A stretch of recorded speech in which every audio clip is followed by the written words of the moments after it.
Hello, uglies! Dragula Titans Season 2 is officially here. What a premiere! What a cast! I have so much to say, so let's dive deep into the first episode, Halloween House Party Part 2. One by one, the Titans emerge from their graves, and I gave my top 2 to Sigourney Beaver's entrance look. That wig alone is a gag. Also, saving Abora till last, genius. Swan and Drac tell the monsters to prepare for some of the most gruesome exterminations yet. And of course, we cannot forget the ghostly gallows. So for the very first challenge, the monsters will be returning to the Halloween house party, just like in the first episode of Season 1 of Titans. They will need to reinterpret a classic Halloween costume. And I like that they repeated that part, specifically to Abora, because if you didn't know, in Titans 1, they dressed like this and nobody knew what the hell they were. They will also be split into groups and taken to a secret location, where they will choreograph a routine to the Boulet Brothers song All Hallows Eve. I love that album, it was literally on my Spotify Wrapped from last year. The Boulets warn the competitors that a ghastly guest will soon be joining them, and if you watch the trailer, you know who that guest is.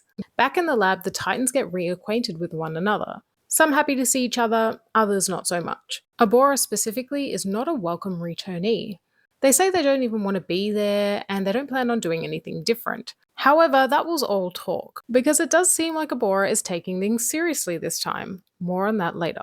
We get the beginning of the JK Zavaleta feud, and from what I've seen by the trailer, it just gets more and more intense. They don't address it, but JK says that they used to be friends, but something happened that changed everything. And speaking of JK, they are back to not making friends with anyone. Cynthia's not having it, Zava's not having it. But why is JK so hot? At that moment, Vander Von Odd, the winner of Dragula Season 1, enters the lab. For a second, the competitors thought that Vander was actually joining the cast, but that was stamped out pretty quickly. Vander is actually this season's exorcister. They introduced the first fright feat of the season. The Titans have to pull pins from a voodoo doll. If they get a black tipped pin, they can begin forming their teams. But if they get a red tipped pin, the voodoo doll becomes theirs, and with it, a very desirable advantage. They get to put up whoever they choose for extermination during the judges' deliberations. Dahlia Black ends up getting the red tipped pin, much to the dismay of her fellow competitors. They expect foul play from her, and foul play they get, but we'll get there. So the teams are thus. We have Abora, Disasterina, Frankie and Loris. We have Sigourney, Zava and Eva. We have Priscilla, Jade and Dahlia. And Jaharia, Cynthia, JK and Blackberry. I love that we got another montage of Eva Destruction talking non-stop.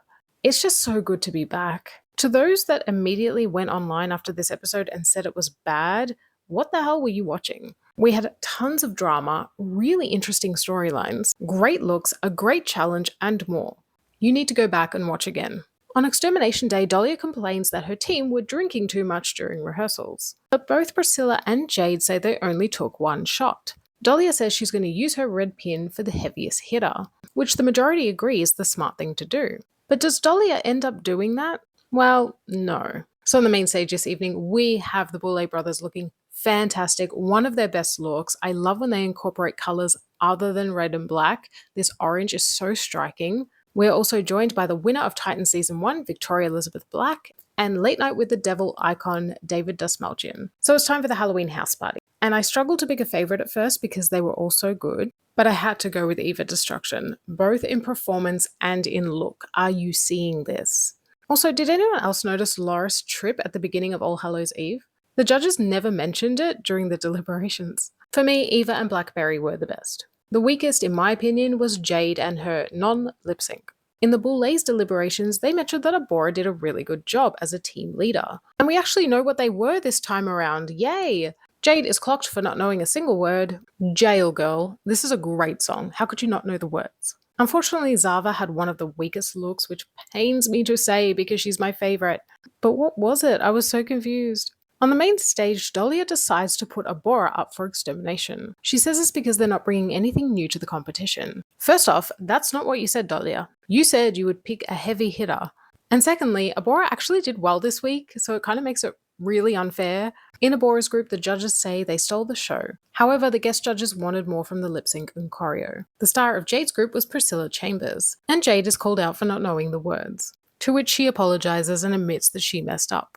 Blackberry's group is given its rightful flowers. Blackberry is praised as the best as well as Jaharia. I know that's right. Eva's group are told that they had the tightest lip sync and choreo. Zava tells the judges that she is a ghost. I didn't see it.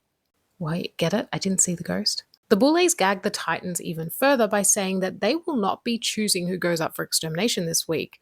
The Titans will be. They need to cast a vote for who was the weakest in their group. This means 4 of them will have to do the extermination challenge alongside Abora. But the Boulet brothers say that they will save one of them. Back in the cauldron, things get crazy. Jade says Dahlia was the worst in the group, but Dahlia isn't having it. She calls out the drinking again. Priscilla is the calmest of the 3, handling the situation maturely. I would never have called Priscilla mature in season 3. She's had some serious growth. Cynthia is mad at the idea of going home first. She said her lip sync was called out, but it was part of the fun party popper girl bit. For the people calling Cynthia a brat after this episode, can you not just see she's having fun? She's yelling constantly in confessionals because it's fun, good TV. Zava tells the room that she's going to vote for Sigourney Beaver because she's her biggest competition. Meanwhile, JK is mocking Zava in the background. This was my favorite moment of the episode. What a blessing this episode was. It was a gift. Eva says she's putting Sigourney up too to see her sweat. She believes Zava contributed to the choreo more. So we get this untouchable Sigourney Beaver edit, which I want to talk about for a second. A lot of people are saying that this is the same thing as season 4. It's not. In season 4, Sigourney was really underestimated and she had to work really hard to be taken seriously. In Titans 2, people know that she's the shit.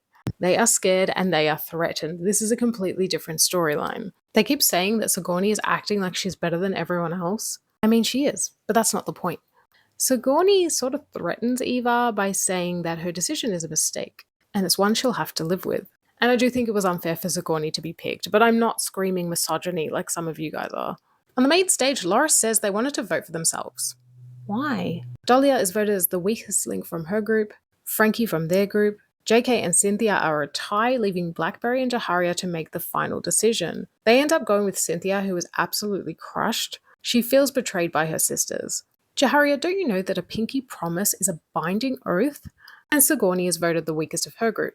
However, the Boulets decide to save Sigourney, and now Eva has a target on her back. So this week's extermination is the return to the bridge to nowhere. They will need to bungee jump into the abyss just like in season 5. Would I do this extermination? Yes, I really want to try bungee jumping someday. We don't see who is exterminated, but I'm guessing none of them are. Either way, this is an incredible first episode. I'm so intrigued to see how this all plays out, specifically with Sigourney, because I think it's going to go one of 2 ways.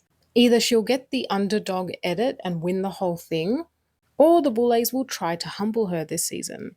But the fact that they tried to save her tells me it's going to be the former. People are threatened, and as they should be. Don't forget that Victoria Elizabeth Black pretty much had the same edit in Titan Season 1. The minute she walked into the lab for the first time, some of the monsters actually wanted to leave. They knew they had no chance. And I do think that might be happening here with Sigourney. Although having said that, Eva is really proving that she is a strong force to be reckoned with. So I really think it's going to come down to these 2. I mean, come on, the storyline is there. These are going to be the final 2, mark my words. But don't tell me spoilers. As always, let me know all of your thoughts, and I'll be back very soon with another video.